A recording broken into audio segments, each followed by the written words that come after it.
you need to pull up that PDF document that you downloaded or is on your data disk when you purchased the lessons.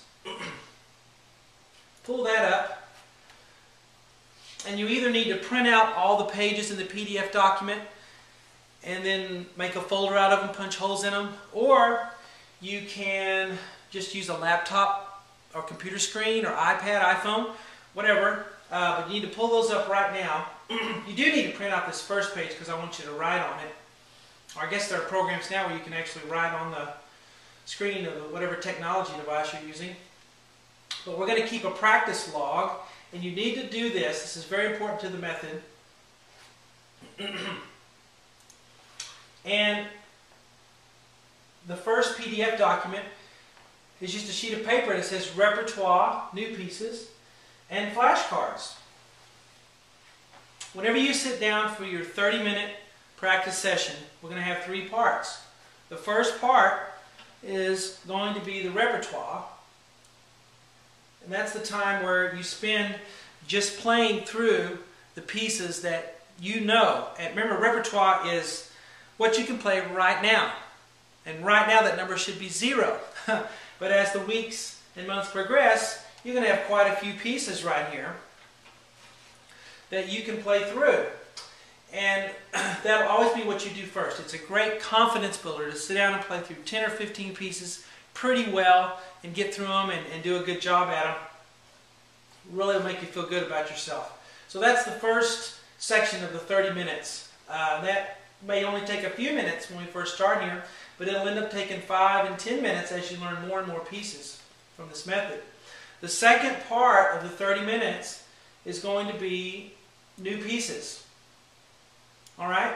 That's going to be pieces that you haven't started to memorize, where you actually have to still read the notes. Okay? It won't stay a new piece for very long. And once it does, we'll transfer it over to the repertoire section. So let's say we start off in lesson 1 is a new piece. You begin working on it and you get it down pretty good. Alright, so what we'll do is we'll put a line through, we'll mark it off, and then we'll move it over here to our repertoire section. And then the new piece will become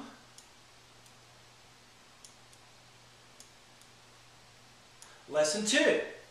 And after a couple of days you get that down, we mark that off. Lesson 2 becomes part of your repertoire. Alright, and of course then the new piece becomes lesson 3.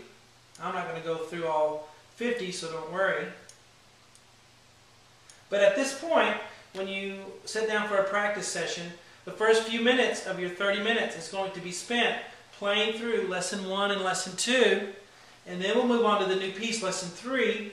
Once you start to memorize it, it needs to be marked out and placed in the repertoire, okay, section.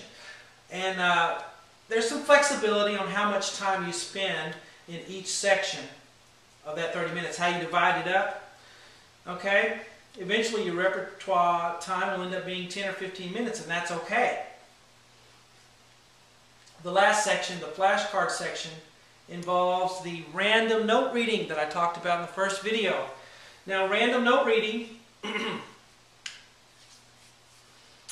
does not involve melody or music, okay? If what we're trying to read has a melody or music, it sounds like something, then we're going to memorize it, and it's not going to be effective as a reading tool. So what we do is we take that out totally, and we do something that's random. There's a PDF file in here that's just flashcards, and you can print them out and cut them out and set them up on your piano or keyboard, you know, and then play through those, and then shuffle them up, and then play through them again, and then shuffle them up, play through them again, 4 or 5 times each practice session, and those will be really helpful to you. But that needs to be part of your 30-minute practice session, okay? So repertoire, the new pieces, or maybe it's just one new piece that you're working on, and then the flashcard will be the last section of that, okay? So that's will be something you need to do every practice session. These 3 sections, make sure you have all three, and write in your log. Keep track of what you're doing.